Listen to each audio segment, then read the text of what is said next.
Right. Good morning. Do y'all have any New Year's resolutions? I always have a few. Eat better, exercise more, that kind of thing. Resolutions are important. Every year that trifecta of Halloween, Thanksgiving, Christmas, it just gets me. Triple whammy. I need the new year to put me back on the path of normalcy. But here is the problem with resolutions, which often goes unacknowledged. Resolutions tend to fool us into thinking that we can save ourselves, as if to say we don't need anyone else. I will go to the gym, I will do X, I will do this, and then everything's going to be okay.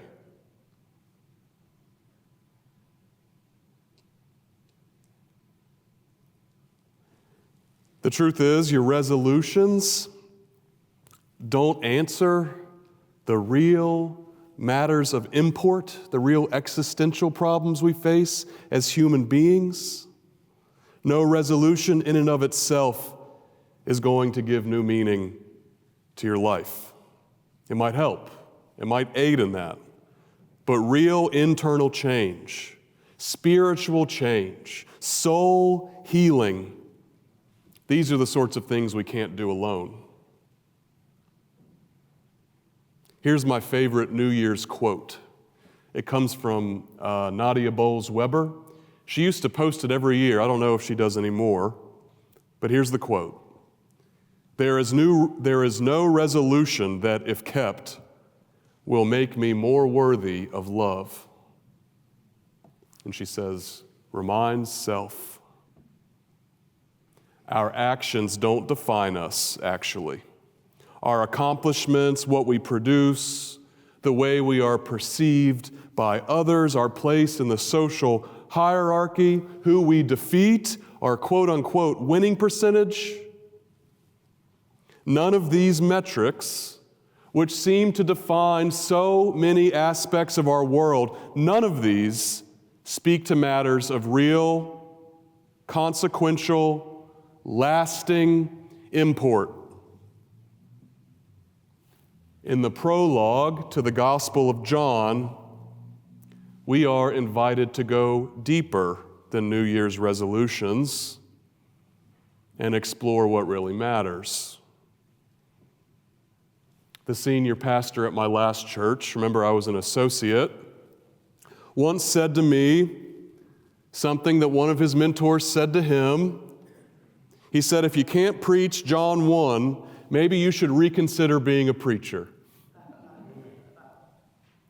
I know what he means, and we'll get to that. But I also don't want to pretend it's straightforward. It's not exactly prose, not exactly poetry. In the beginning was the Word. The Word was with God and was also God. He was in the beginning with God. All things came into being through him. Without him, nothing came into being. I could keep going, but you know what I mean. You sort of have to read over it a few times to make sense of it. What do they mean by word? How can something be God and be with God? And what does it mean that that something, that word, became flesh? All things came into being through him. Everything, the whole world, came into being through him and yet did not know him.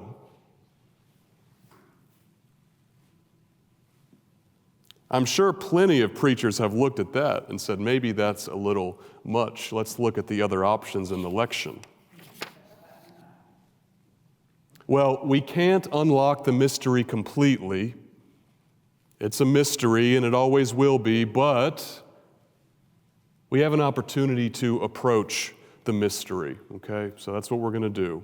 We'll start with word. I've never seen the word word used as it is here in John 1.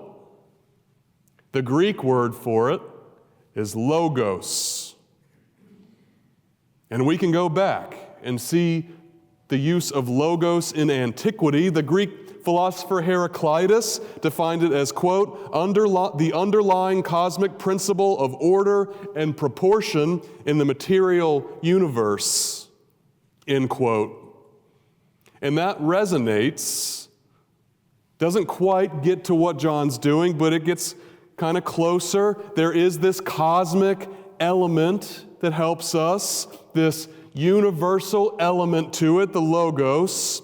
The Logos pre-exists creation. There is an underlying common essence to all things. And John's move, and thank God for it, because the other Gospels don't do it quite like he does. John's move is to say that this universal, cosmic, binding force that created the world and holds the world together and makes life precious, this Logos, is Christ. Do you understand the implications of this argument? This is why my old senior pastor said what he said. Because while we don't unlock the mystery completely, as we begin to turn the key even just a little bit, John's argument begins to explode with meaning. The Word, it says, became flesh.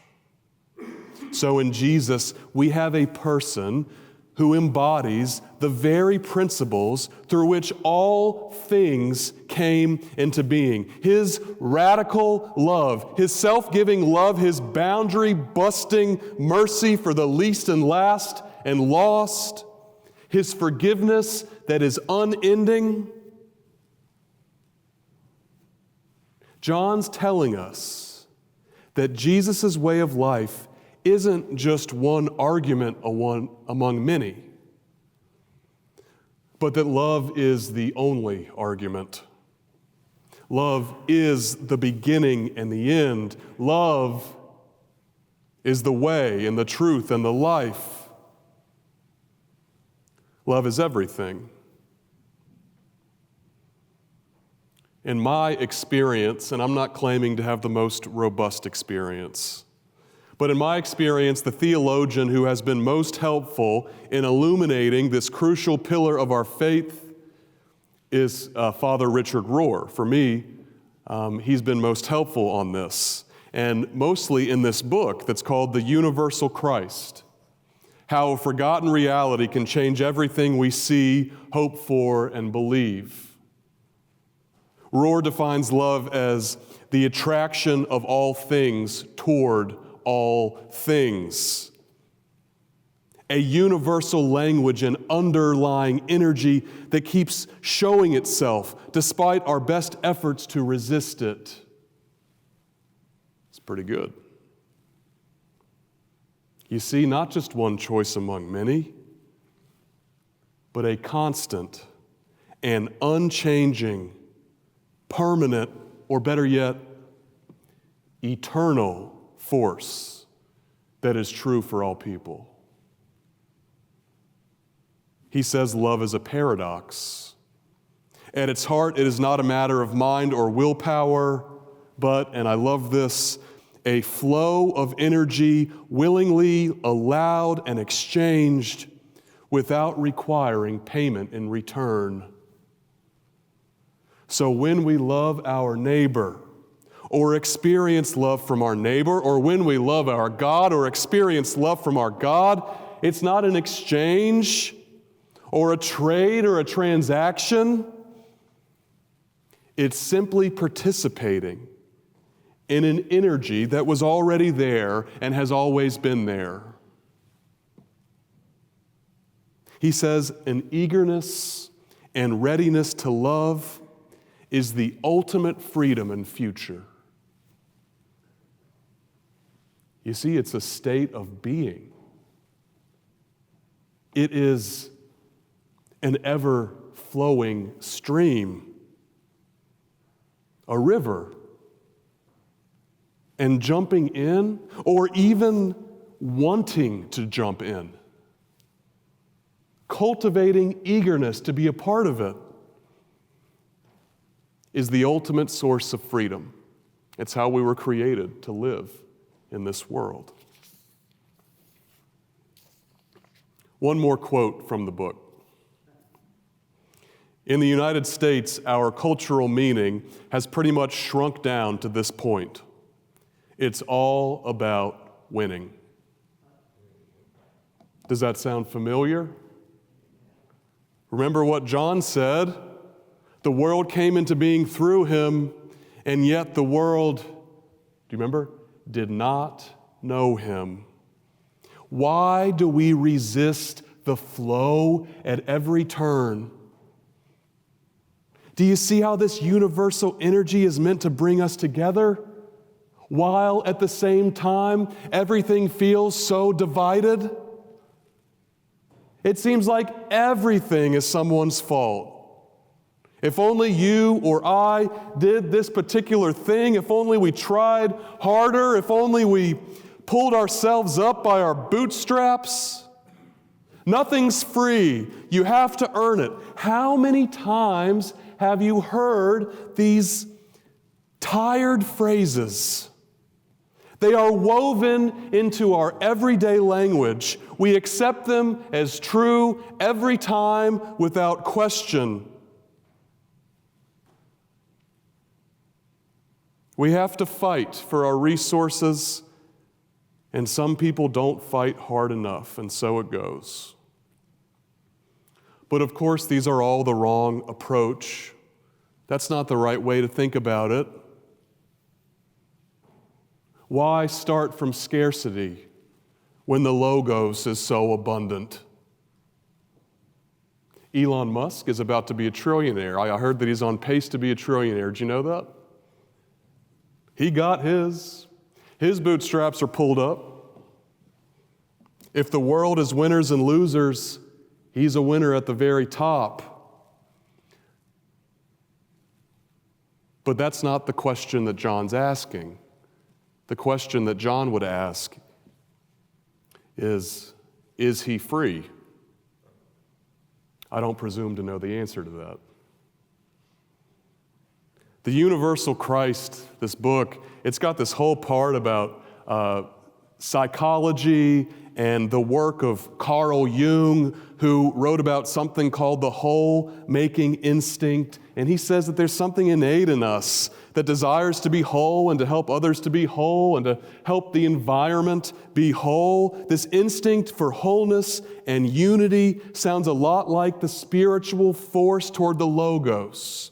And really, we could talk about this from a number of scientific perspectives. We could talk about in nature how animals are often together because we're better together. Or we could even talk about examples of altruism that exists in nature.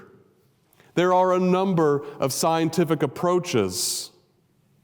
But I don't actually think any of that is necessary, because all of you already know exactly what I'm talking about. That inner pull that words can't quite describe. That pure joy that money doesn't buy. The joy that doesn't come at the expense of anyone else. That feeling, that fulfillment, that wholeness of entering into the flow that only comes from the grace of God.